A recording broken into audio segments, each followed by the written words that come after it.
राज्यात भाजपा, शिवसेना आणि अजित पवारांच्या राष्ट्रवादी काँग्रेसला घवघवीत यश मिळालं असून भाजपाने 129 नगराध्यक्षांसह सर्वात मोठा पक्ष होण्याचा बहुमान मिळवलाय। राज्यातील बहुतांश ठिकाणी नगराध्यक्षपदाचे उमेदवार हे 2 ते 5 हजार मतांच्या फरकाने निवडून आले आहेत। मात्र भाजपाच्या एका उमेदवाराने तब्बल 42,000हून अधिक मताधिक्य घेतले। कागलमधील सविता माने ह्या राज्यातील सर्वाधिक मताधिक्य घेऊन विजयी झालेल्या उमेदवार असल्याचा दावा मंत्री हसन मुश्रीफ यांनी केला होता।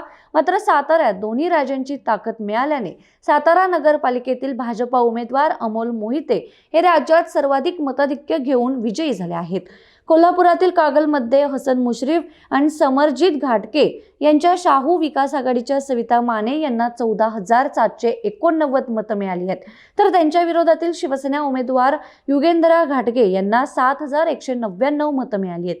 सविता माने यांना 7,590 मताधिक्य मिळाल्याने त्या कदाचित दुसऱ्या सर्वाधिक मताधिक्य घेऊन विजयी झालेल्या उमेदवार आहेत। मात्र भाजपा उमेदवार अमोल मोहिते यांनी 42,032 मतांनी आघाडी घेत विजय मिळवला आहे।